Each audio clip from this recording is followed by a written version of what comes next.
bonjour à tous, c'est Bonjour. Bagdor, Baptiste et Raph. Donc lui Même. c'est Baptiste, moi c'est Raph. C'est vrai qu'avec la C'est voix, vrai qu'on c'est l'a pas... on l'a jamais précisé. Ça, Ouais, c'est vrai. On sait pas, au final, vous savez pas vraiment qui est qui. c'est vrai. Et vous le saurez Mais dans bref. cet épisode spécial Noël et Nouvel An, dans 16 épisodes.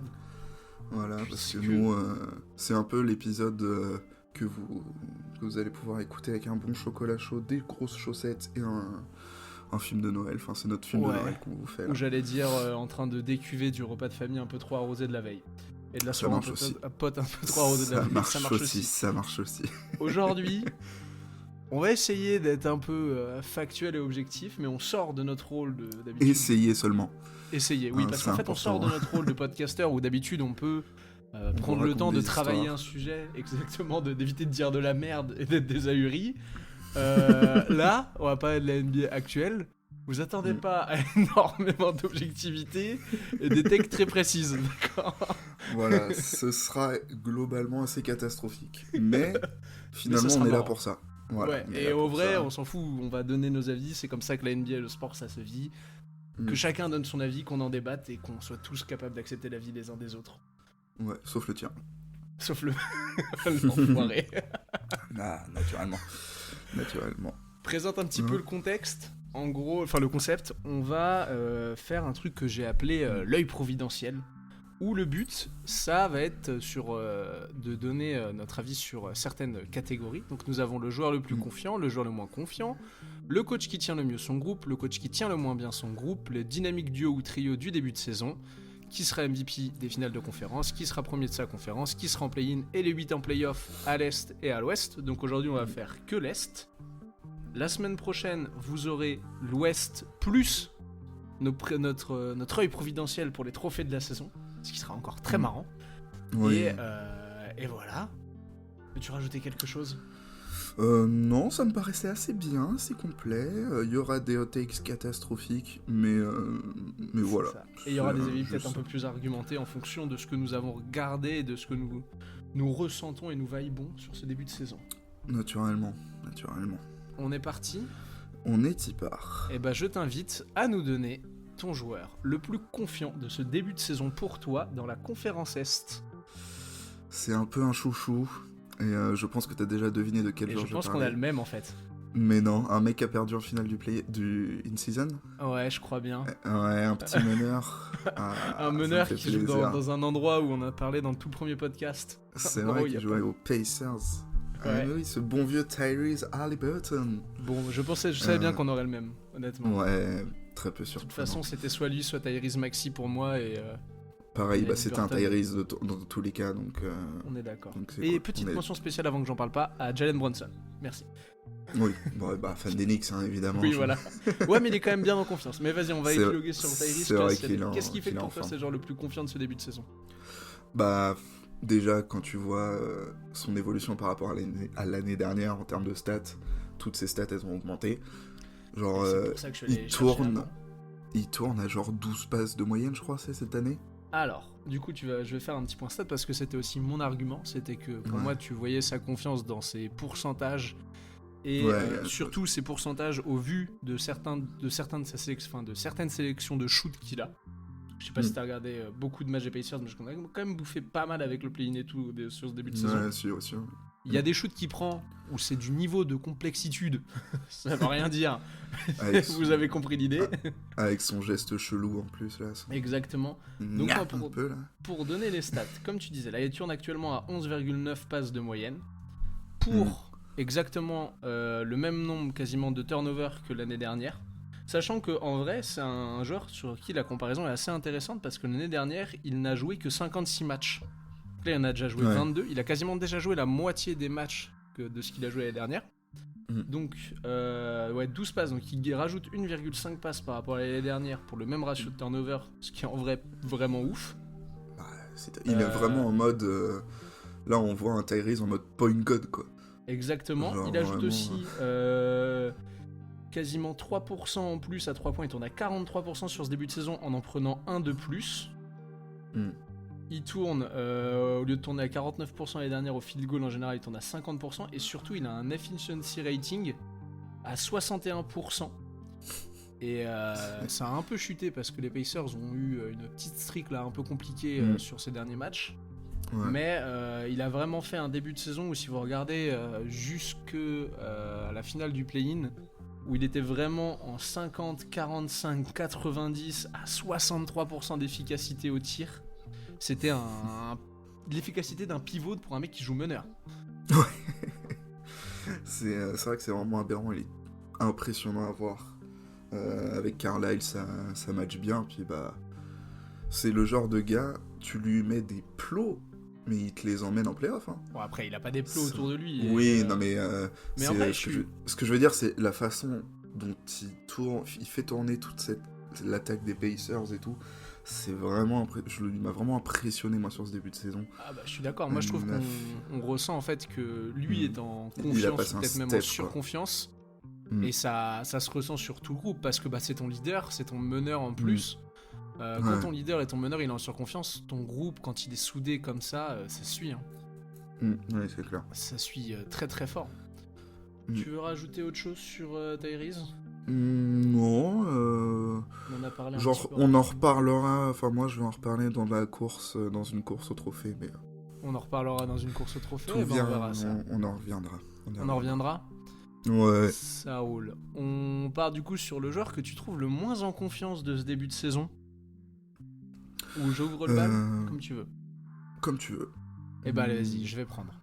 Ouais, moi je pense, et je vais pouvoir, je vais en parler un peu plus parce que j'ai toute une théorie entre guillemets. Moi mon joueur pas en confiance de ce début de saison, et pour autant j'ai pas regardé beaucoup de matchs, donc je dis peut-être de la merde, c'est Jordan Poole. Putain, j'avais le même. Ah bah putain, bah ça commence bien.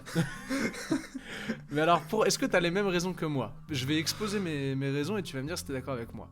Vas-y, le truc avec Jordan Poole, c'est un peu la même analyse que je fais pour Haliburton, mais à l'inverse. C'est-à-dire qu'il y a du high test et il y a le côté stat.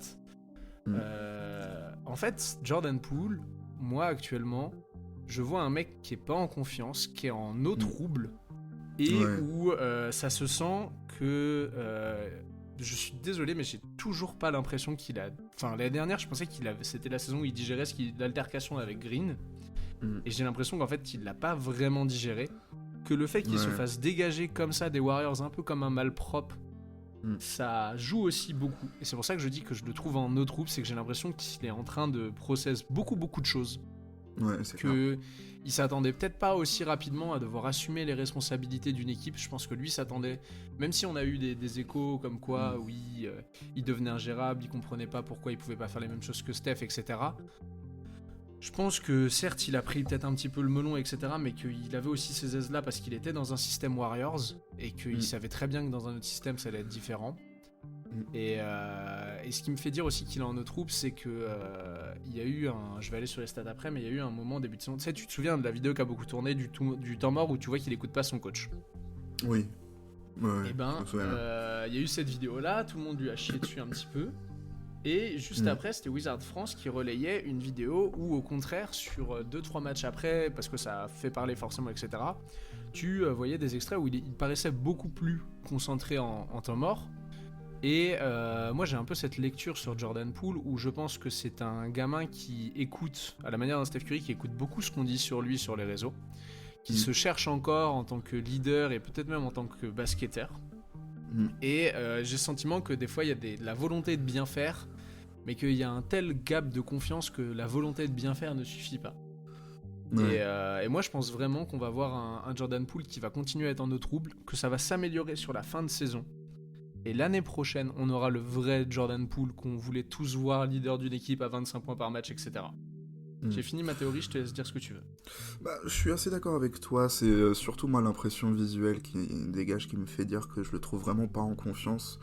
Comme tu disais, ça se sent que t'as l'impression qu'il est encore en train de process tout le merdier qu'il y a eu avec les Warriors, son transfert à Washington et tout. Et ouais, ça se sent quand tu le regardes jouer, ça se sent qu'il est pas en confiance, que des fois tu le vois, t'as l'impression qu'il hésite, etc., qu'il est pas tout le temps concentré et tout.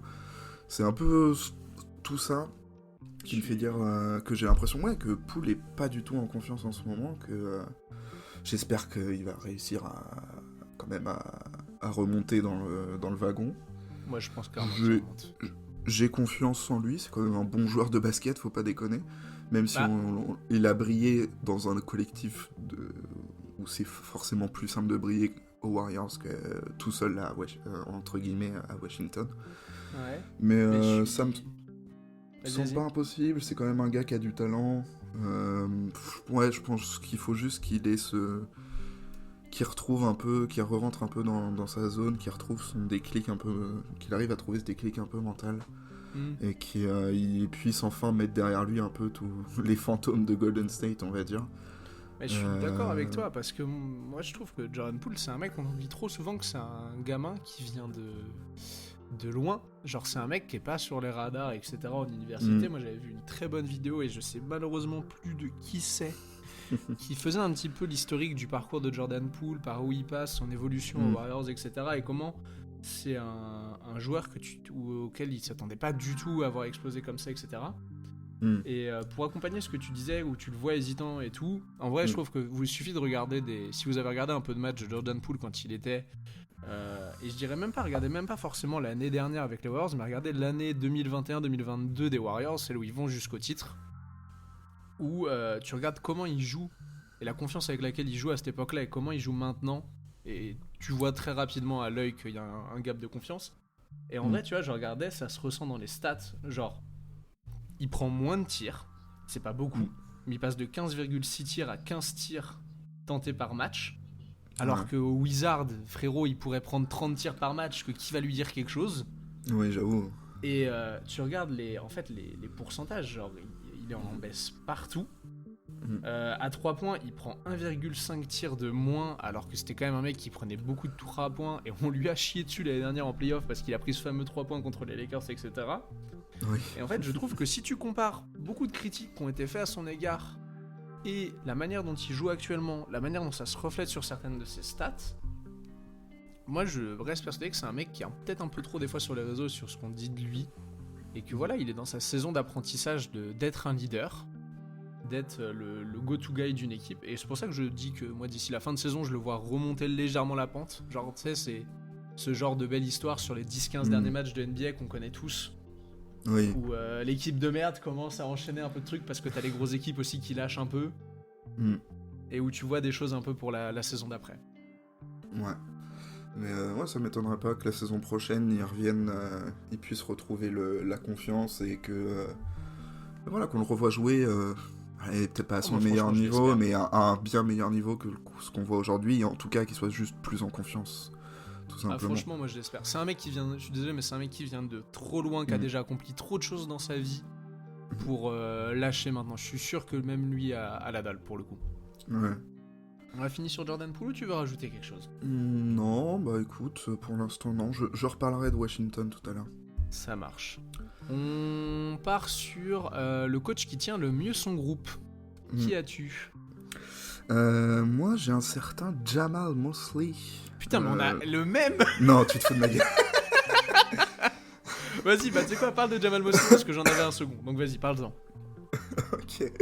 Bah Jamal Mosley, non, bah c'est juste quand tu vois le début de saison que nous fait le Magic, enfin perso je les avais pas vus venir et je pense que je suis pas le seul à ne pas les avoir vus venir. Moi j'y croyais mais j'osais pas le dire. Franchement j'en attendais rien du tout d'Orlando, je m'attendais à ce qu'ils soient genre mid quoi. Ouais. Et ouais putain, quand tu vois le début de saison comment ça joue Orlando, ils sont kiffants à regarder. Ouais, je suis d'accord. Mais beaucoup de matchs du Magic, c'est trop plaisant de regarder le Magic jouer. Ouais, j'en ai regardé quelques-uns aussi. Jalen Suggs, putain, impressionné par Jalen Suggs. Alors, vas-y, je peux poser un truc vite fait? Ouais. Dis-moi. Jalen Suggs, il m'emmerde, parce que tu le sais, je suis un fan de quel joueur, moi? Un mec dont je suis jamais descendu du wagon, qui est passé par les Sixers avant. Qui est passé par les Sixers avant? Ouais, attends, un numéro 1 de draft. Que... Ah, Fultz. Oui, Markel Fultz, oui. Mais toi, t'as une passion pour les joueurs que personne n'aime, j'ai l'impression. Oui, c'est terrible. C'est terrible. Markel Fultz, bon, j'ai rien contre lui, mais bon, il me fait pas rêver. Que toi, je sais que t'es le conducteur du train Markel Fultz, du train Zion, de tout ça, enfin... J'aime les mecs. C'est quoi ces choix de vie? Mais bref, repartons sur Jamal Mosley. Ouais, bah Jamal Mosley, et bah, c'était surtout pour rendre un peu hommage, entre guillemets, à toute cette équipe jeune et kiffante du Magic. Je suis d'accord avec Enfin, toi. Banchero, Wagner, tout ça, La impression qualité de ses incroyable à voir jouer. rotations, Ouais, la qualité franchement... de ses choix, les couilles de certains de ses choix aussi. Ouais, grave, grave. Franchement, ouais, Jamal Mosley m'a impressionné, mais par extension, c'est vraiment tout le Magic qui m'impressionne, je vais dire. Mais big SO à Jamal pour le taf, bravo Monsieur Mosley. Je suis d'accord. Moi, du coup, j'avais Jamal Mosley aussi, mais j'aurais bien voulu parler aussi de deux coachs où c'est pas. Je trouve que t'as moins ce sentiment de putain, ça, il est un acteur de la différence de qualité de son groupe, mais Rick Carlisle et Joe Mazzulla. Et en vrai, tu peux même mettre Nick Nurse. En fait, globalement, Ouais. je trouve que les 4 premiers coachs des 4 premières équipes de la Confest, bah, y a pas grand chose à dire pour l'instant sur ce début de saison. Genre, t'as quand même des mecs Ouais, qui je font suis bien le d'accord, travail. Joe Mazzulla, parce que même si pour moi les Celtics, on en parlera plus tard, il y a d'autres choses qui vont pêcher. Je trouve que être si jeune et faire déjà des si bons choix, alors oui, il a tout le matos pour le faire, mais c'est déjà c'est vraiment clair, très fort. Mais ouais, franchement, ouais, elle est fort aussi, Matos, là, y a pas à dire. Ouais. Mm. Rick Carlisle, Bien parce d'accord. que Carlisle basketball. Mm.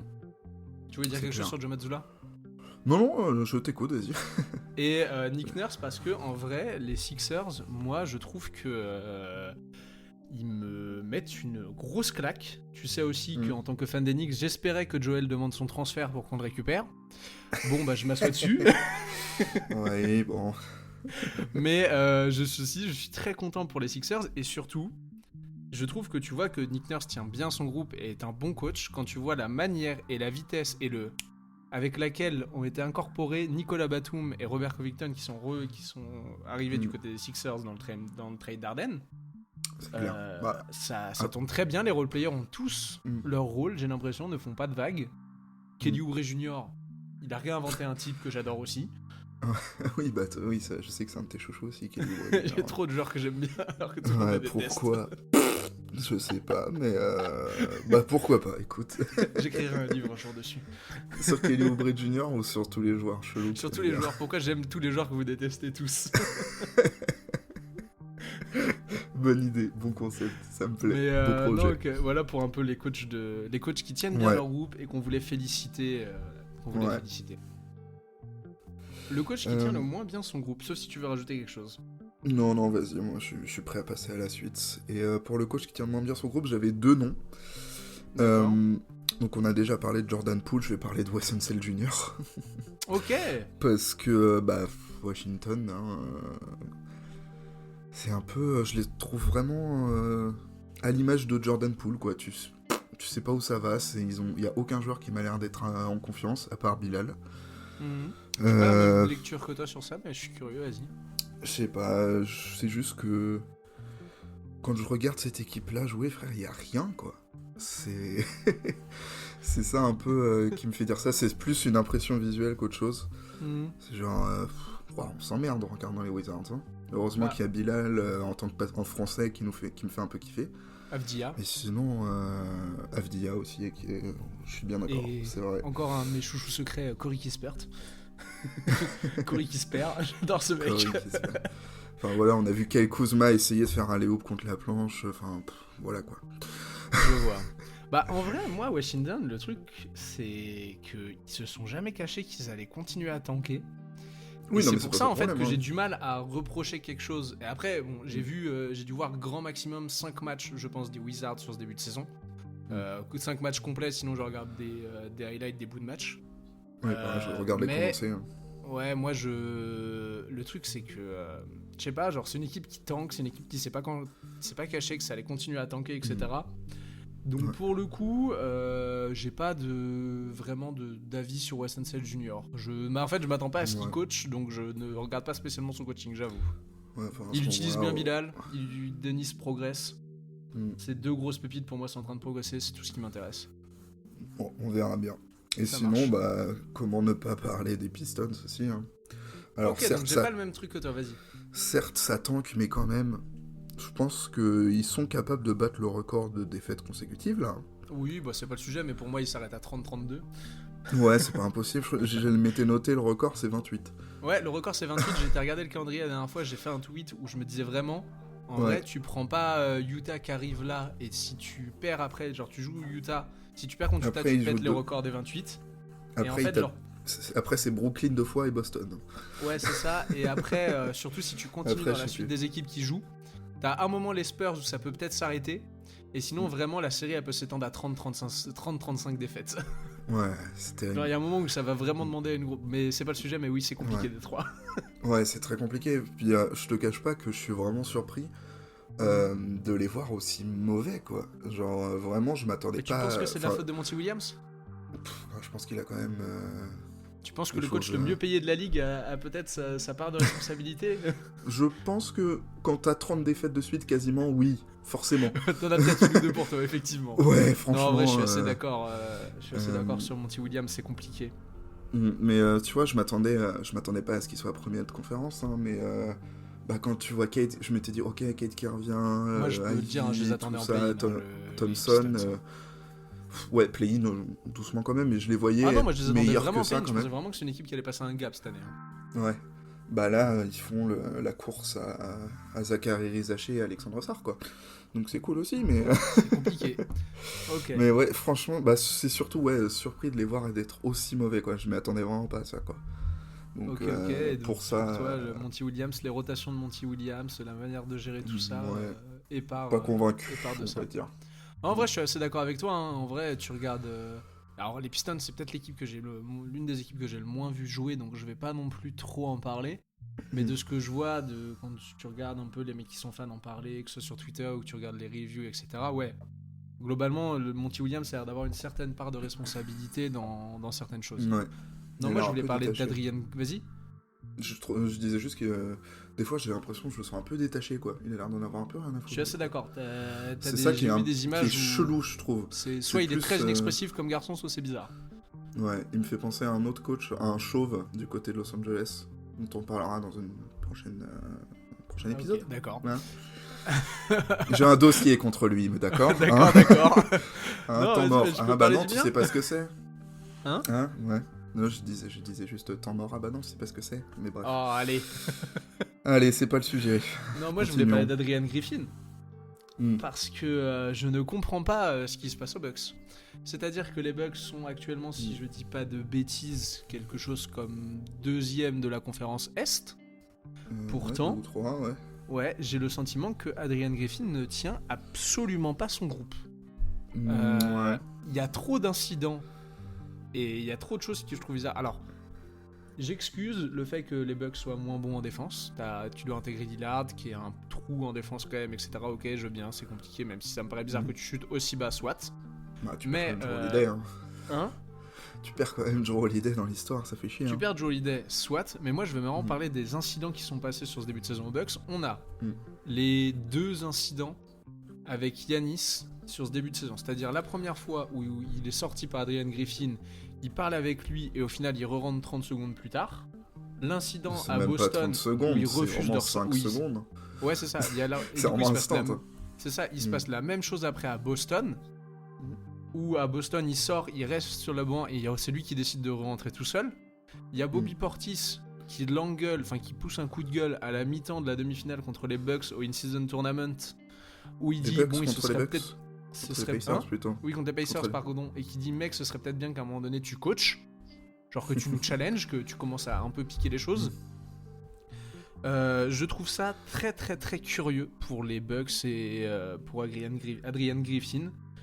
Je me demande sérieusement ce qui se passe parce que en fait c'est hyper paradoxal avec les Bucks. C'est-à-dire que comme les résultats vont globalement bien, mais en même temps vu l'effectif que t'as et vu le fait que t'as Giannis fucking Antetokounmpo qui est dans son début de prime, voire dans son plein prime, bon ça te fait gagner quelques matchs, on va pas se mentir. Et puis Damian Lillard qui remet le nez à la fenêtre et qui est quand même bon sur ce début de saison, malgré ce que tout le monde veut dire, ça t'aide aussi.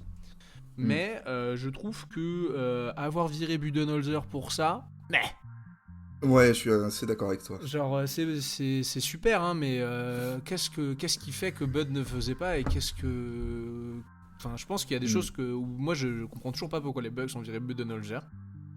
Bah, Bud, il y a eu l'histoire avec... c'est son frère qui est mort. Oui, enfin, je crois que c'est pas lui qui demande à partir, je crois que c'est vraiment les Bucks qui le dégagent. Hein. Bah, je sais pas, certes, il y a eu l'accident des playoffs, Mais on va dire. il y a eu l'accident des playoffs, etc. Mais je pense que... Je pense qu'il bah, tenait quand même mieux son groupe et qu'il était plus uni avec son groupe. Mais je pense qu'ils se sont séparés de Bud aussi parce que lui, il voulait peut-être faire une pause aussi, tu vois. Peut-être, possible. Genre, en tout cas, tu viens de perdre ton frère et après, t'as ce qui s'est passé en playoff, bon, je peux comprendre qu'il ait eu envie de faire une pause. peut-être, mais en tout cas, je trouve que Adrian Griffin, sur ce début de saison, est certainement le coach à l'Est qui tient le moins son groupe. Je suis assez d'accord avec toi aussi. Et je mettrais aussi, pareil, pour le coup, j'ai moins regardé de matchs, donc je ne m'aventurerai pas, et je me trompe peut-être, mais je trouve, sur le peu de matchs que j'ai regardé des Hawks et de Quinn Snyder, que c'est compliqué aussi. Et, voilà pour les coachs qui tiennent pas leur groupe. Tu veux rajouter quelque chose ? Non, ça me paraissait bien. On passe au dynamique duo/trio. Trio du début de saison. Qui as-tu ? Allez. Moi, j'ai encore envie de parler du Magic.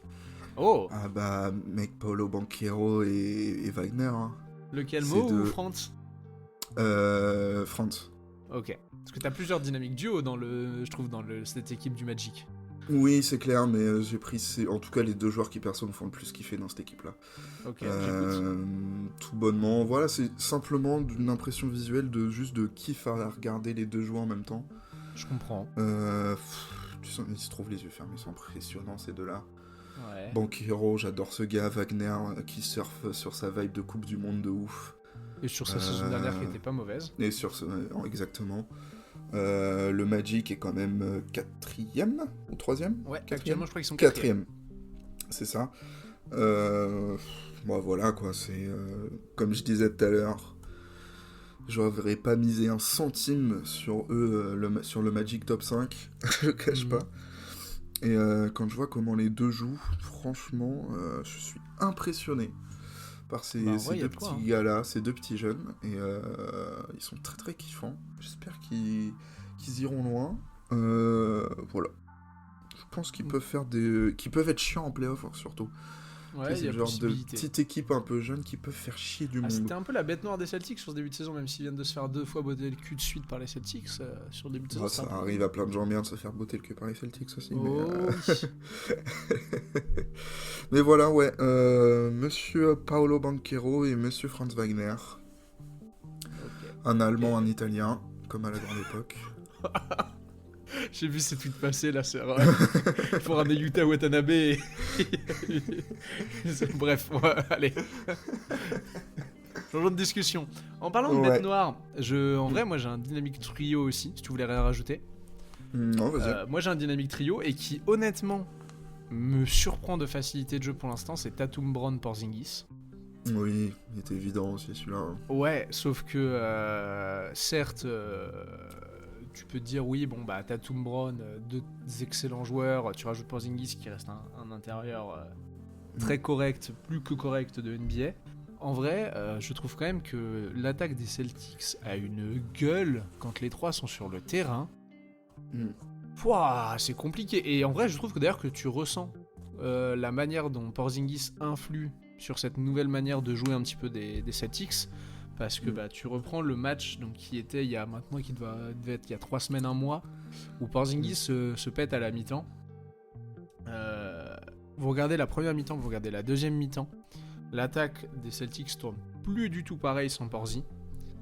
Et en vrai, je suis très surpris parce que je pensais que ça allait peut-être un petit peu se marcher dessus ou que ça pourrait être compliqué, etc.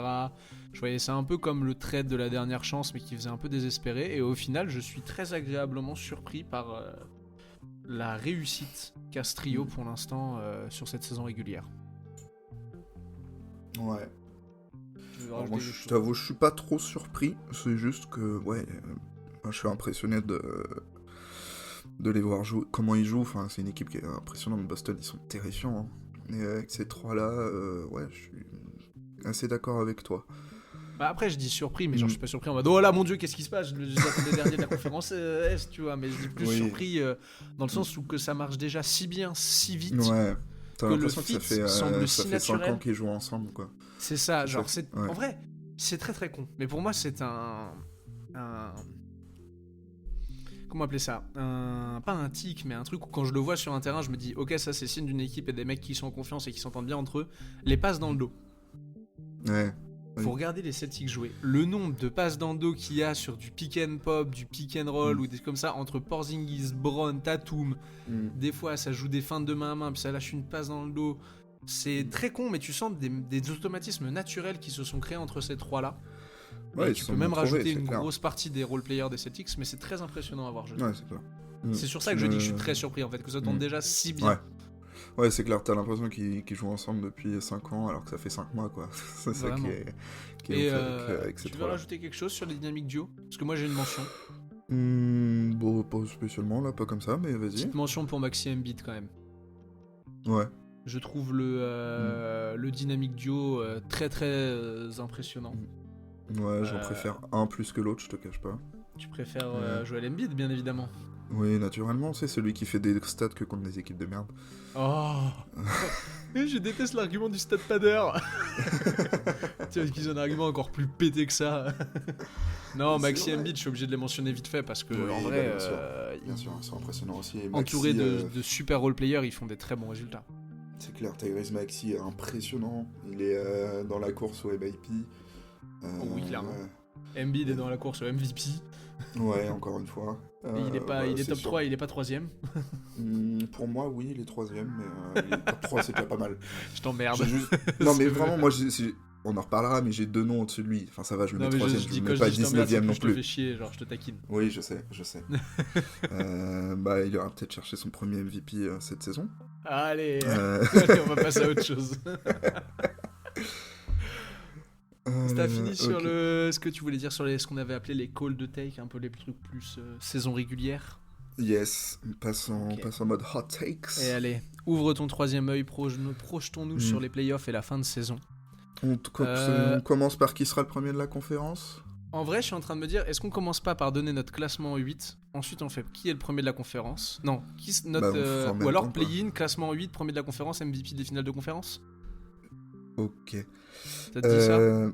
Ok, donc c'est toi qui avais préparé les trucs. Quand tu dis qui sera en play-in, c'est ceux qui vont perdre en play-in, on est d'accord? Alors moi j'avais les 4 équipes que tu vois être en play-in, peu importe le classement. Tu vois, genre moi j'ai mis mon 7-8 plus que je voyais être mon 9-10, tu vois. Ok, bon, moi j'ai mis les 4 que je voyais, enfin les 2 que je voyais perdre en play-in, plus oui, bah après j'ai tu séparé prends ton 7 avec et 8 et c'est bon quoi. Bon, bah du coup, Knicks, Cavs, Heat, Hawks. Knicks, Cavs, Heat, Hawks, on a presque les mêmes. Et je vois Knicks et Heat passer. Ok, alors moi j'ai Hawks, Knicks, Cavs, Nets. Ok. Toi, tu mets le Heat dans le top 6. Ouais. Ok. Bon, on va en parler après, mais ouais. Non, en vrai, je suis pas surpris. C'est juste que ils ont pas eu de chance sur ce début de saison. Ils ont quand même eu plein de blessés. Ouais, bon. Mais oui, ce serait pas surprenant je serais pas surpris non plus qu'ils fassent top 6. Écoute, je te propose qu'on donne nos 8 avec notre premier de conférence et qu'on parle un petit peu de ce classement de cette fin de saison, comment on la sent. Ok, en premier j'ai Boston. Je te surprends là, je le sens. J'ai le même que toi. Surpris. Ok. En deuxième, j'ai nos amis du Wisconsin, j'ai les Bucks. Ah ok, moi j'ai les Sixers. T'as les Sixers? Ok. Ouais. En troisième, j'ai les Sixers. Moi j'ai les Bucks. Ok. J'ai le Magic 4. Je suis d'accord avec toi. Les Pacers en 5. Je suis d'accord avec toi. J'ai les Nets en 6. Moi j'ai le Heat en 6. Ok. J'ai du coup les Knicks en 7. Je suis d'accord avec toi. Et le Heat en 8. Et moi j'ai les Nets en 8. Okay. Donc on est... Alors, déjà je peux dire... Je suis surpris qu'on mette pas tous les deux les Cavs.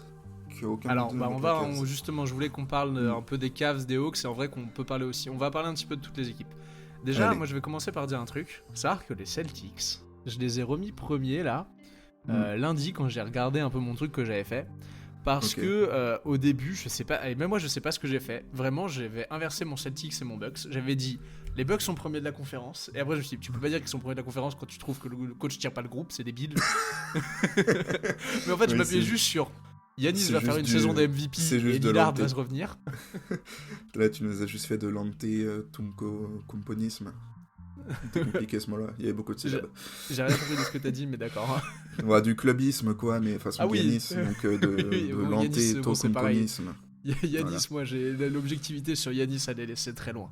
Oui, bah comme moi avec Embiid. Hein. Voilà. Mais du coup, donc les Celtics, on est tous les deux d'accord sur qu'ils finiront certainement premiers de la conférence Est. Grave. Ça joue trop bien, c'est trop un rouleau compresseur. Oui, c'est clair. Ils sont Franchement, tellement en confiance aussi, on en a pas parlé tout à l'heure, mais dans le genre confiance, Ah, ils tu sont vois, là, clairement. quoi. Même si tu sens que cette confiance est fragile, typiquement quand tu regardes le match de cette nuit, c'est un J'ai pas exemple regardé. isolé, mais le match de cette nuit contre les Warriors, tu vois quand même qu'il y a encore des démons à complètement enfermer pour dire ok c'est bon, on a validé le step qu'il semble avoir passé sur ces 2 dernières saisons. Mais oui, clairement pour moi c'est le rouleau compresseur à l'Est de ce début de saison. On est d'accord. Les On est Sixers carrément en 2, d'accord. on est d'accord Moi, j'ai- aussi. Non, moi je les ai mis en 3. Ah oui, toi tu les as en 3, donc on a Sixers et Ouais. Bucks inversés. Ouais, c'est ça. Pourquoi tu vois les Bucks faire une meilleure fin de saison que les Sixers? Bah, Giannis Antetokounmpo et Damian Lillard, hein. Ce sont 2 bons arguments. Voilà. Tout bon. Alors même si en face les Sixers ont aussi de bons arguments en Embiid et Maxi, non je sais pas, c'est quand je vois actuellement les états de forme, ils ont que un match et demi d'avance, mine de rien, c'est pas énorme, donc il y a un monde où les Sixers passent devant, mais non, c'était un peu du doigt mouillé, juste je sens plus les Bucks, je les sens capables de terminer deuxième. Comme presque tous les ans depuis 3-4 ans, ils sont tout le temps deuxième, j'ai l'impression, les Bucks. Sauf l'année dernière. Ouais, l'année dernière, ils sont premiers, je dis de la merde. Mais ouais, je sais pas, je sens un peu plus les Bucks, je les sens capables de mieux de résister et de tenir cette deuxième place. Du feeling, simplement. Ouais. C'est complètement... En vrai, moi, le seul argument que j'ai, c'est... Alors, le fait que Adrian Griffin tienne pas son groupe, je pense que ça peut te faire laisser des matchs. Oui, et pas le fait que j'ai ce sentiment aujourd'hui que les Sixers, quand tu prends tes deux... Enfin, ta superstar, son lieutenant et tes role-players, tout ça me semble être un ensemble un petit peu plus complet et un petit peu plus costaud que les Bucks actuellement, que je trouve vraiment assez de visage sur certains trucs, etc. Même vis-à-vis des role-players. Ouais, T'as quand même je vois ce que tu veux perdu dire. quelques gars de ton épopée au titre. Ouais.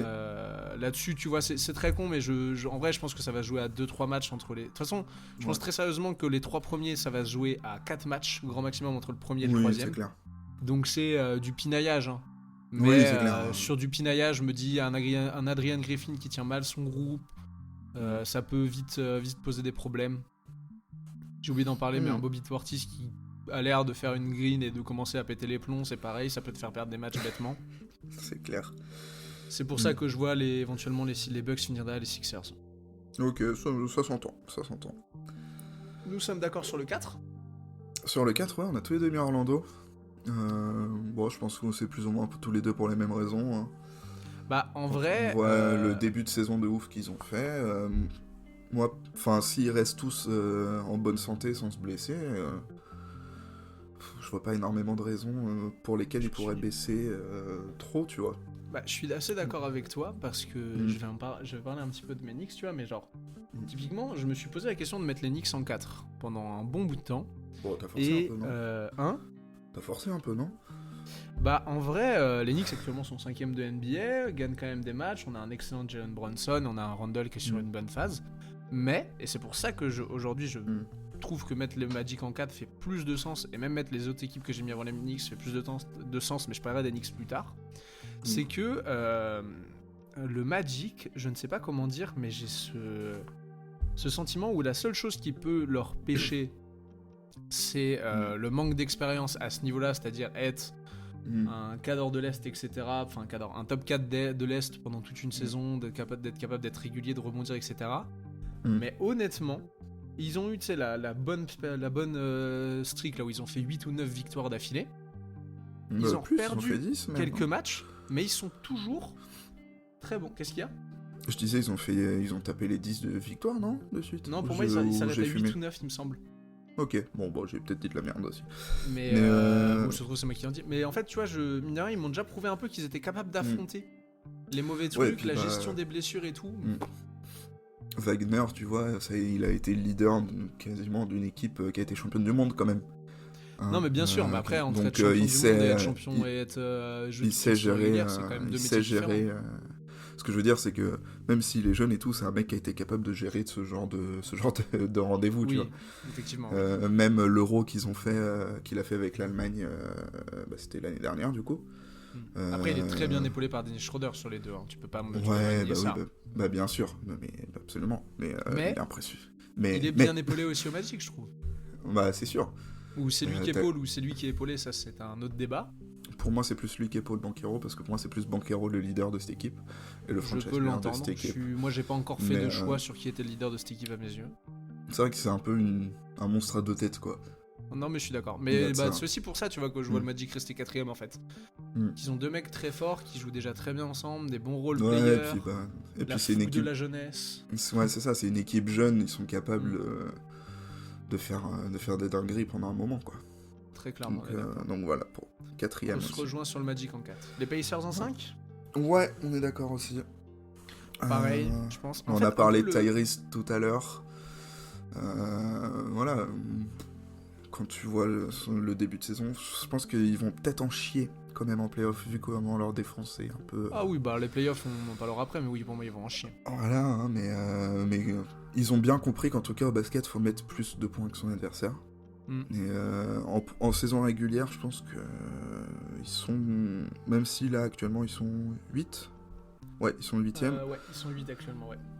J'ai aucun mal à les imaginer refaire une petite remontée et terminer 5ème, tu vois. Devant, ils ont Miami, New York, Cleveland pour l'instant. J'ai aucun mal à les imaginer terminer devant ces trois équipes-là, perso. Hein, comment je les vois évoluer pour l'instant. En vrai, tu vois, moi, la culture de l'instant me ferait dire, en vrai, ils peuvent chuter, ils peuvent effectivement finir 8 et tout. Bien sûr. Et à l'inverse, me dire, la culture d'un instant pourrait me faire dire, ouais, les Cavaliers, en fait, ça va faire quelque chose sur la fin de saison. Mais moi, côté Pacers, en vrai, il y a ce côté ultra attaque, etc., que je pense qu'ils vont continuer à jouer. Oui, bien sûr. Et je pense qu'il y a trop de mecs il y a trop de mecs qui s'éclatent trop pour que ça step down. C'est clair. Surtout, je suis au Straycon, mais que j'ai vu aujourd'hui, ils ont aussi identifié que bon, c'est bien 5 minutes les gars d'attaquer, mais il faudrait peut-être qu'on commence à défendre. Et c'est très con, mais ils me présentent aussi des arguments pour me dire ouais, c'est une équipe qui réfléchit correctement, qui réfléchit dans le bon sens et qui ne se refait pas que se reposer sur les lauriers, ce qui s'est bien passé, tu vois, au début de saison. Rick Carlisle, il est pas incompétent, il a quand même un CV correct. Oui, très clairement. Après, certains haters pourraient dire que au Mavs, il a posé plus de questions qu'il n'en a répondu, mais... Ouais. Mais bon, non mais je suis pour moi, ils sont quand même allés jusqu'en finale d'une season, quoi. Genre c'est pas, ils sont quand même tapé les Celtics et tout, quoi. Genre mais je suis d'accord. Vrai et beau puis parcours, je pense que tu vois à contrôler parce que là il y a, vas-y. J'allais dire je vois bien ce genre de choses être un peu un déclic pour une équipe jeune comme ça. Putain, on est capable d'aller jusqu'en finale. Alors certes c'est un petit tournoi, tu vois, mais genre, je pense que ça peut être une vague sur laquelle ils peuvent surfer jusqu'à la fin de saison régulière, tu vois. C'est possible. Ça peut les booster un peu. Ouais, puis en plus, tu vois, moi, c'est des trucs très très bêtes. Hein. Mais là, on va attaquer la période où, avec le début, avec la première partie de saison, avec le In-Season Tournament, Est et Ouest, ça s'est moins rencontré que d'habitude. Là, on va avoir beaucoup plus de road trip, etc. normalement. Et c'est con, mais Indy, pour moi, est aujourd'hui une équipe qui regarde beaucoup d'équipes de l'Ouest dans les yeux, voire qui va gagner beaucoup de matchs contre des équipes de l'Ouest, dans un jeu qui lui correspondra plus aussi, le fait de courir, etc. Genre à l'Ouest, c'est connu que ça court plus, ça a plus de rythme et tout. C'est clair. Donc c'est aussi pour ça que moi je les vois faire une bonne fin de saison, tu vois. Sur ce genre de dynamique. Le Miami Heat, tu l'as mis en 6 toi aussi? Non? Tu l'as en quoi, toi? J'ai mis les Nets en 6. Donc ouais, vas-y, parlons du Heat et des Nets, vu qu'on a les Knicks à la même place, on en parlera en dernier. Ok. Moi je t'ai mis les Nets en 6. Plutôt les Nets que le Heat, ok. Ouais. Bon, le Heat, le début de saison n'était pas top, beaucoup de blessures et tout. Mais bon, Jaime Raquez, impressionnant. Moi en vrai, le Heat, je les mets un peu 6 aussi parce que c'est le Heat. Ouais, il y a de ça aussi. Et tu vois, le retour de Tyler Hero cette nuit me fait... Enfin, pas de... C'est cette nuit ou c'est hier? Ou non, c'est contre les Teams qu'il est revenu, c'est ça? Ouais, c'est contre les Teams qu'il est revenu. Et le retour, même s'ils perdent, le retour de Tyler Hero... Ça va leur faire du bien. Bah déjà, tu le vois, il revient fort, il met 25 wimps. Et dans du Tyler Hero basketball. Ouais, c'est clair. Mais non, moi, le Heat, clairement, je les vois Voilà, ils vont alterner En fait, les blessures et tout, mais potentiellement, le Heat peuvent terminer potentiellement 3ème quand ils peuvent terminer 12ème, quoi. C'est ça qui est un peu... Ils sont un peu durs à jauger, je trouve, le Heat. C'est ça qui est un peu bizarre le avec eux. truc du Miami, c'est que tu sens en fait, c'est pour ça que je les mets 6ème, c'est parce que je sais que c'est une équipe, enfin tu sais et tu t'en doutes que c'est une équipe qui s'en branle de la saison régulière. Ah bah excusez-moi c'est clair, de la vulgarité. Ils ont été 2 fois en finale en étant 8ème l'année dernière. Ils étaient 4ème ou 5ème seed en 2020 dans la bulle. La bulle, je crois qu'ils sont 4ème, ouais. Ouais, ils sont 4ème seed, donc bon, des 4ème seed, même en finale NBA, on n'en a pas eu énormément, tu vois, non plus. Mais non, c'est pour ça moi, que je les vois 6ème en fait. Genre, on va pas se faire chier à avoir le play-in, les gars, à faire un match de plus pour rien, là. On assure pour être 6ème parce qu'on a quand même des joueurs qui font le taf. Et c'est parfait, comme ça chez moi ça leur fait affronter les Bucks au premier tour et on va rigoler. Moi ça ferait affronter les Celtics. Putain. Je les ai mis 8. 3ème les Celtics. Ah bah non, tu les as... Non, je suis con, tu les as non, mis j'ai mis 8. Oui, ok, je suis ivre mort. Donc, ouais. Ok. Un Celtics coup, toi, Hits au premier tour, ce serait marrant. Bah pour l'instant, ouais, j'ai mis les Nets 6ème. Équipe qui me fait grave kiffer. Toute cette bande là, si Michael Bridges et tout. J'en ai pas mal regardé quand même. Moi, je kiffe cette équipe. Je kiffe cette équipe et je pense que ouais, enfin là actuellement, bon, ils sont 9, j'ai le classement sous les yeux. Ouais. Ils sont en 13-13. Mais bon, c'est quand même assez serré parce qu'ils sont qu'à 2 matchs des Knicks qui sont 5ème. Non, moi je les vois bien terminer cette saison régulière. Je vois bien Bridges porter un peu tout ça sur son dos. Et ouais, je crois en cette équipe. Ils ont des bons arguments, les Cam Johnson, Cam Thomas, Lonnie Walker qui est un peu un de mes chouchous. Voilà, Nick Claxton. J'aime Nick Claxton aussi, oui, je l'avais oublié. Sharp aussi, le remplaçant là, qui est pas mal. Darren Sharp. Ouais, je crois que c'est ça. Moi j'aime bien ce mec. Royce O'Neal, enfin, que des gars... Spencer Dinwiddie. On va faire tout l'effectif des Nets. Allez, ça va. Des gars que j'aime bien, une équipe que je trouve kiffante à regarder, et j'y crois beaucoup, tu vois, je suis bien dans le wagon des Nets. Bah, tu vois, moi j'aime beaucoup cette équipe aussi. Je pense que j'aurais presque la même lecture que toi. À la seule différence que ça reste pour moi une équipe encore jeune, dont le leader est encore en train d'apprendre, dont pas mal de joueurs sont encore en train d'apprendre. Et c'est pour ça que je les mets 8ème en fait. C'est que je les vois être capables d'aller en playoff, c'est-à-dire gagner les matchs de play-in. Ouais. Mais se qualifier directement pour les playoffs, j'ai peur que ce soit un petit peu trop juste encore pour les Nets, tu vois. Ouais, ok. Après, on a quand même mis le Magic tous les deux 4ème. Hein. Ouais, pour moi, Bridges a un peu plus d'expérience que Banchero et Wagner et tout. Quoi. Alors, il n'y a pas de souci. Mais Bridges a moins d'expérience que Wagner et Banchero en tant que leader. Et en vrai, c'est con à dire, tu vois, mais les trois sont peut-être à peu près sur la même échelle. Mais il y a aussi un endroit où il y en a deux et un endroit où il y en a qu'un seul, tu vois. Ouais. Et c'est pareil, mais moi c'est un autre débat sur les Nets. Moi je fais partie de ceux qui pensent que les clés de cette équipe devraient être remises à Cam Thomas. À Cam Thomas, tu penses? J'adore ce mec, il me fait sauter de mon canapé. Ouais. J'ai pas regardé trop de matchs des Nets, mais j'ai regardé presque tous les matchs où il fait des grosses perfs. Oh, je l'aime. Cam Thomas, ouais, je le vois plus comme un... Dans l'idée, dans la vibe, un Jamal Crawford, quoi. Une espèce de pétard ambulant de sortie de banc, mais je le verrais pas trop leader, quoi, Cam Thomas. À la limite, Cam Johnson, pourquoi pas. Leader offensif, je le vois très bien. Hein. Mais Cam Thomas, ouais, je sais pas, je le vois plus. Moi, donnez-lui les ballons, il va get buckets. Et avec Bridges à côté, je pense que c'est parfait. Ouais. Ou tu sais, je sais pas, moi je le vois plus comme un Lou Williams époque Clippers, tu vois. Ouais, genre qui te met 20 points en sortie de banc, tu vois. Ouais, je vois. Ce genre de choses là, quoi. D'accord. Ouais. On parle des Knicks ? Allez, parlons de tes petits, de ton équipe de cœur. Je te les laisse. The floor is yours. Alors, les Knicks, pourquoi je les vois 7ème alors qu'en vrai, on fait un début de saison qui n'est pas dégueulasse. Non, Lol. Carrément pas. En ça vrai, pourrait être bien pire. Oui, ça pourrait être bien pire. Mais moi, les Knicks, il y a un truc qui me saoule, c'est que regardez un petit peu genre les ratings, etc. On est pas bon au rebond. On est pas très bon en défense. On était pas bon en attaque. Et en fait, c'est con, mais on gagne des matchs sur des fois un peu Je pourrais même pas appeler ça du Knicks basketball, mais on gagne des matchs sur du talent individuel, je trouve, que ce soit celui de Jalen Brunson, celui de Randle.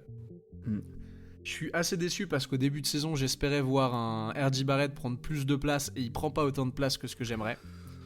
Et c'est pour ça que je nous vois un peu chuter sur la fin de saison. C'est que je me dis que l'effectif est bien, mais il y a encore beaucoup de choses qui ne vont pas vraiment. La rotation de Thibodeau est déjà très réduite. Genre, vous regardez un peu qui joue au Knicks, t'es souvent à 8-9 joueurs. En tout cas, moi, quand je regarde des matchs, t'as souvent que 8-9 joueurs qui jouent.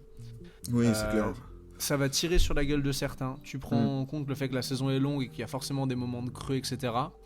En fait, c'est un peu horrible, mais je suis un peu bizarre avec mes Knicks parce que je nous vois capables d'enchaîner des vraies séries de victoires sur un moment donné où tu sais pas pourquoi, il y a de l'adresse, ça clique. T'as l'effectif pour faire des vraies séries de victoires. T'as aussi, pour moi, l'effectif pour faire un coup et passer au second tour en playoff. Mais t'as aussi un effectif où t'es à très peu de choses de faire une série de défaites et que ce soit compliqué. Genre. Oui, c'est clair. Déjà, l'adresse au Knicks, elle est très peu naturelle. Je veux dire, on a. Vous avez pas de shooter, de vrai. On n'a pas de vrai shooter pur, quoi. Genre, notre meilleur shooter, c'est Jalen Brunson. Allez, tu pourrais argumenter le fait que DiVincenzo, Hart, Grimes sont bons. Quickley est un shooter correct. Moi, j'aime beaucoup Emmanuel Quickley. Ouais. Mais c'est pareil, je pense que les Knicks, il y a moyen qu'on s'en sépare. Tous les autres, c'est juste des joueurs qui, allez, grand max de temps en temps, vont te faire une petite série, mais c'est pas... c'est plus des shooters de série que des shooters c'est purs, ça. on va dire. Tu peux pas trop compter dessus tous les soirs, quoi. C'est ça. Et en vrai, c'est pour ça que je vois les Knicks que ça peut être un peu compliqué sur la fin de saison. C'est toutes ces interrogations auxquelles je n'arrive pas à répondre. Et en vrai, mon cœur de fan des Knicks me pose même la question de me dire genre, mais est-ce qu'il faut pas qu'on fasse pas les playoffs pour se rendre compte que c'est bien d'être mid, mais c'est nul d'être mid, genre ouais, c'est super, on est mid, c'est mieux que la dernière décennie, ouais, c'est cool, mais si on reste encore mid pendant 10 ans, on n'a pas fini, les gars. Ah, puis là, ouais. Genre à ce rythme-là, on a un titre dans 25 ans. Oui, optimiste, quoi. Ouais, c'est ça, quoi. Mais voilà un petit peu moi sur les Knicks, c'est pour ça que je nous mets 7ème, c'est que je nous vois pas... C'est con, mais pour moi, tu vois, tu nous compares aux équipes que j'ai mis devant, donc Magic, Pacers, Heat, parce que je vois pas les Knicks rejoindre le top 3. Comparé au Magic, je trouve qu'on a certainement deux meilleurs stars, et encore, je sais même pas si je considère aujourd'hui que Randle, il est peut-être meilleur parce qu'il a l'expérience par rapport à Wagner et Banchero. Brunson, je le considère quand même au-dessus. Oui, mais je sais pas si on a, tu vois, si tu compares, donc t'enlèves tes deux joueurs stars, tu compares le reste de tes role players. Je sais pas si on a vraiment un corps qui est meilleur que celui du Magic. Pareil pour les Pacers, on a peut-être un corps qui est légèrement meilleur, mais la qualité de shoot pour moi des Pacers peut faire une différence. Ouais. Et le Miami Heat, je pense que si on rejoue le Miami Heat en playoff, on est encore leur pute. Oui, donc, logique, voilà. Logique. Non, je suis assez d'accord avec toi, je les avais mis 7ème tout pareil, dans le sens, même pour les mêmes raisons que toi, quasiment plus ou moins, hein, quand tu vois que la rotation est déjà super courte alors qu'on est qu'en décembre, je crois toujours pas en Randle, pareil, Barrett déçu du début de saison. Mais moi c'est déçu Barrett. Hein. Ouais, seul motif de satisfaction, c'est toujours Brunson, quoi. Brunson, un joueur impressionnant. Non, ouais, je suis assez d'accord avec toi là-dessus. Franchement, j'ai pas beaucoup de choses à ajouter. Ok. Passe à la suite. On va clôturer là, je pense, et puis on va faire le prochain sur l'Ouest. Yes, on parle pas du coup des Cavs et des Hawks qu'on voit perdre en play-in. Si, des Cavs et des Hawks, excuse-moi. Oh, t'inquiète. Et puis je suis con, il nous manque aussi le MVP des finales de conférence. Je suis un ahuri. Ah oui, c'est vrai. Je suis un peu débile. Cavs et Hawks, tu veux faire lesquels et tu veux me laisser lesquels? Je vais faire... je sais pas. Allez, je me lance sur les Cavs. Allez, lance-toi. Que dire sur les Cavs? Autant la saison dernière, j'étais grave dans le train. Et, les playoffs, comme a dit l'autre, les lumières étaient un peu trop brillantes. Ouais. Et j'ai un peu l'impression qu'ils s'en sont pas trop remis, je sais pas. Vraiment. Moi, cette équipe. Je suis grave déçu. Je m'attendais à mieux, tu vois, genre qui reviennent un peu le couteau entre les dents avec leur série de playoffs ratée Ouais. de l'année dernière là. Mhm. Mais bah non en fait. Bah, Ils sont mid quoi, genre vraiment. Alors le qu'ils truc, pourraient. le truc Je aux pense qu'ils Cavs, pourraient être meilleurs. bah, le truc aux Cavs, moi déjà, il y a le manque de chance de cette équipe là qui vient de perdre Garland et Mobley. Ah oui, en plus, ouais, il y a eu les blessures. Il y a les blessures et c'est quand même une équipe Mm. où t'as quand même pas mal de joueurs qui sont injury prone.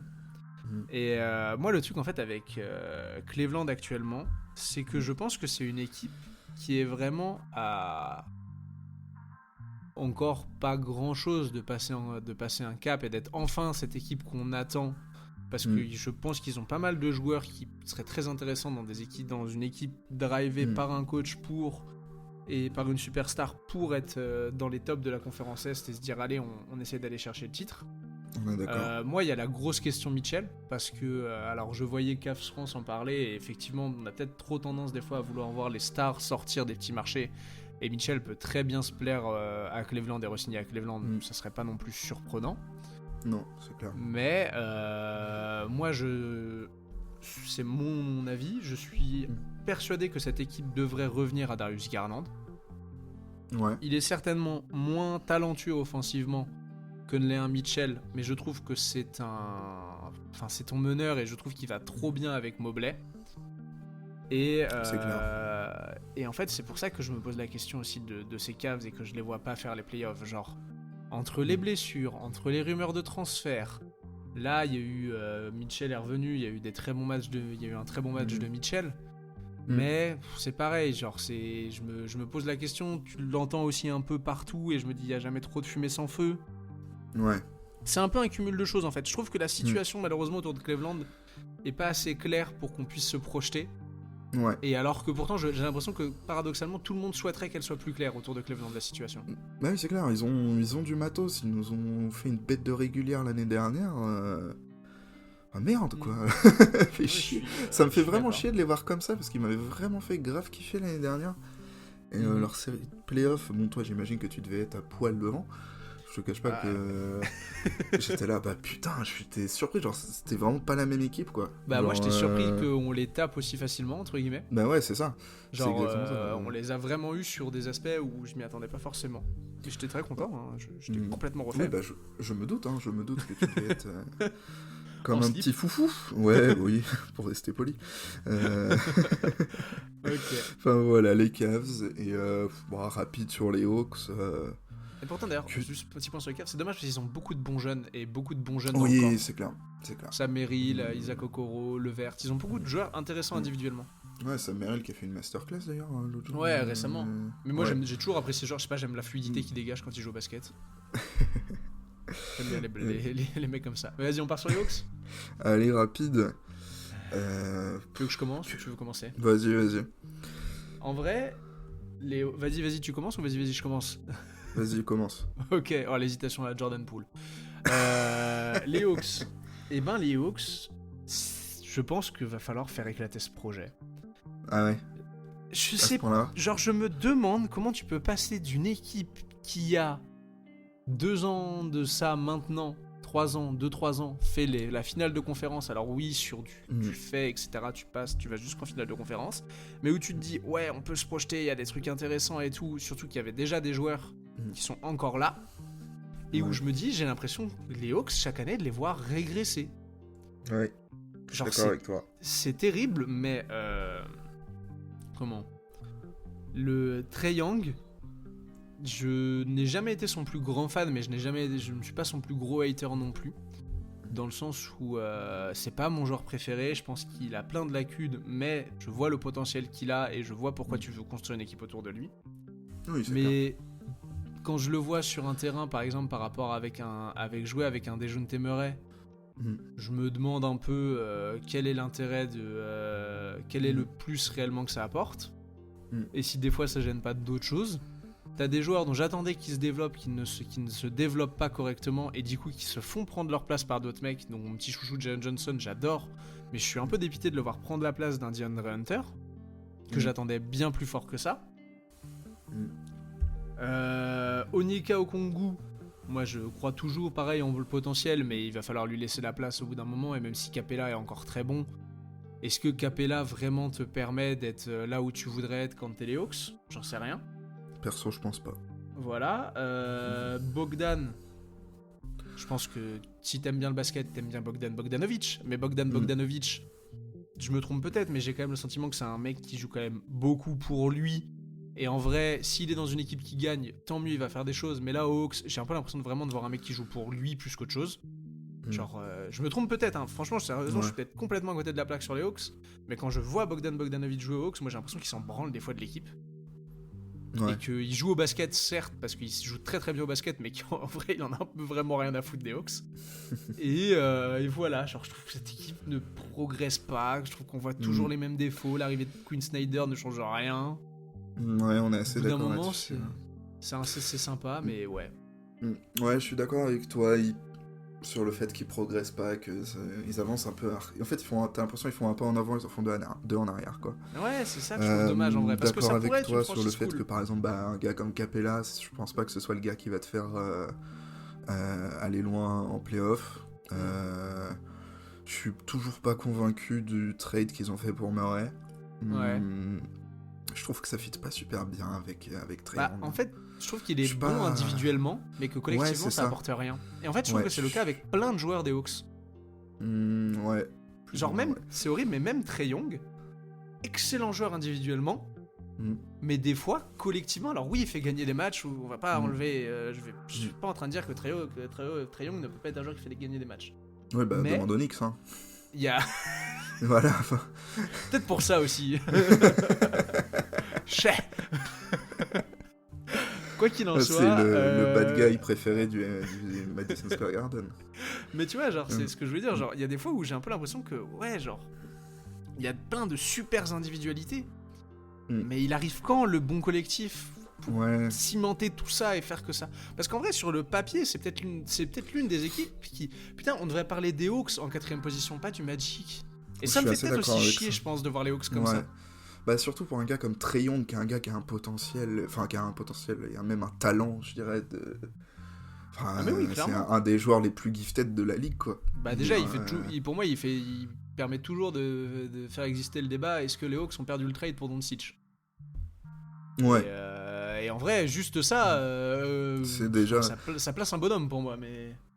c'est clair. Mais ouais. Mais ouais, voilà, les Hawks, Atlanta. je sais pas, en vrai, ça me fait vraiment chier. Tu sais, il y a plein de... vraiment, les Hawks, c'est un peu comme les Cavs, ça me fait chier. Genre de voir des équipes comme ça. Je sais qu'il faut des équipes qui se plantent, mais putain, c'est dommage.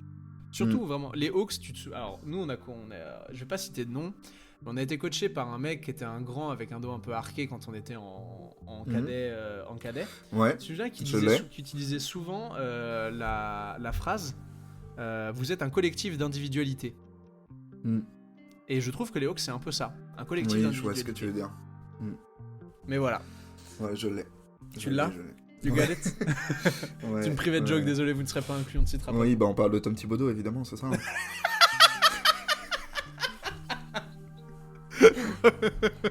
Parce que on a été coaché par Tom Thibodeau, quoi. Pour les rotations à 8. Allez, qui sera le MVP des finales de conférence à l'Est. Donc, mon cher forcément, Raphaël. tu vas aussi dire quelle équipe tu vois en finale. Bah oui, cela va de soi. Alors, qui tu vois ? Bah écoute, moi je vais extrêmement te surprendre et je vais dire les Boston Celtics. Ah ouais ? Ouais. Vas-y. Et j'ai un peu mouillé mon doigt, tu vois, pour voir ce qui allait se passer au mois d'avril-mai prochain. J'écoute, ouais. Moi je vois une finale de conf Bucks Celtics. Pardon, excusez-moi.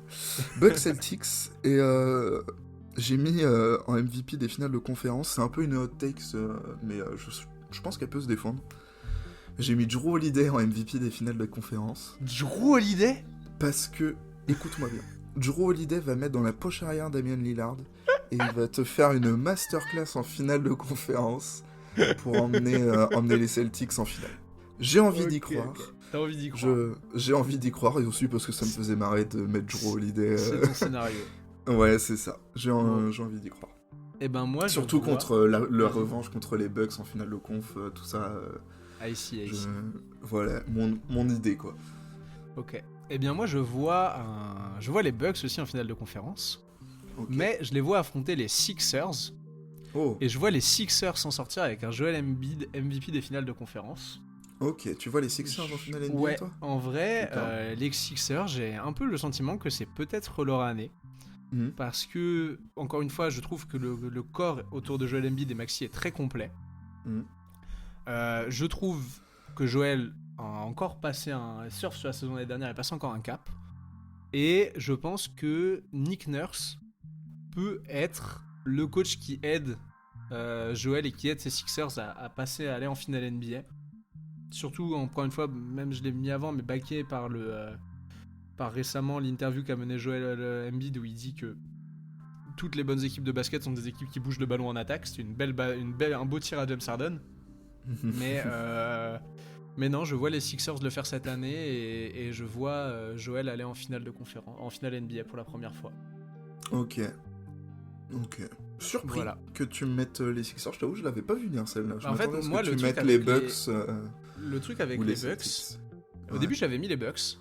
Ok. Et un peu en fait pour ce truc de... J'ai l'impression que le coach tient pas le groupe, et etc. Je les vois peut-être être un peu lèges. Mm. Et en fait ce qui est pour des Celtics, parce que je pense que tout le monde s'attendait un peu peut-être aux Celtics. Mais le truc avec les Seas en fait c'est que quand je vois sur des trucs très très cons, hein, mais sur un Porzingis qui se blesse contre le Magic, comment ton attaque elle change et comment elle a du mal à tourner.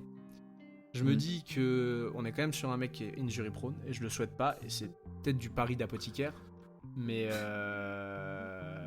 comment je me dis qu'en fait les Celtics c'était à pas grand chose de dire ouais on est la meilleure équipe de la ligue, putain c'est compliqué, il faut qu'on réinvente un système et on retombe dans certains travers, la facilité, etc. Tu vois. Genre Ouais. c'est horrible, j'ai peut-être parce que j'ai pas d'affect particulier pour cette équipe, mais j'ai aussi besoin que cette équipe me fasse fermer ma gueule. Et je souhaite en vrai qu'elle me fasse fermer ma gueule, mais j'ai besoin qu'elle le fasse. Ok, je peux comprendre. Voilà. Mais je t'avoue que moi j'y crois fort à Boston cette année. Non mais je comprends. Hein. Je pense que à l'heure actuelle, je pense que c'est mes favoris numéro 1, tu vois. Ouais. Et pour les Sixers en finale, ouais, j'y crois moyennement, je t'avoue pour l'instant. Ok, moi j'y crois vraiment. Tu vois, je les me vois projeter un sur peu. Je les vois un peu comme l'année dernière, tu vois, troisième, et puis oh bah on a encore perdu en demi-finale de conf, quoi. ça. Non, je comprends. Je sais pas, j'ai du mal à voir mieux que ça pour l'instant de ce que j'ai vu pour les Sixers, tu vois. Ah, moi je les vois passer un cap. Moi je dis il y a des matchs, Tu je penses, serais pas. tu penses que c'est l'année l'année de Philly, toi, ça y est? Ouais, moi je pense que ça peut être l'année de Philly. On verra dans Ok. le prochain truc si pour moi ils vont jusqu'au titre. Mhm. Mais je les vois. Je pense que ça peut être l'année de Philly, ouais. Ok. Et parce que très honnêtement, c'est aussi un sentiment de me dire, c'est souvent, c'est con, hein, ça c'est complètement l'argument de comptoir, hein, mais j'ai toujours l'impression que c'est Oui, le moment où on dit, hey, c'est la dernière année du projet, après il explose, qu'il se passe un truc. Donc Mais voilà. tu sais, c'est un PMU ici, donc les arguments Oui, c'est de vrai, comptoir, tu finalement. peux les sortir. Hein. Et bah écoute, on va clôturer Bah là. c'est top. Ouais, On nickel. va aller resservir une bière avant d'attaquer le deuxième, vu que c'est un PMU.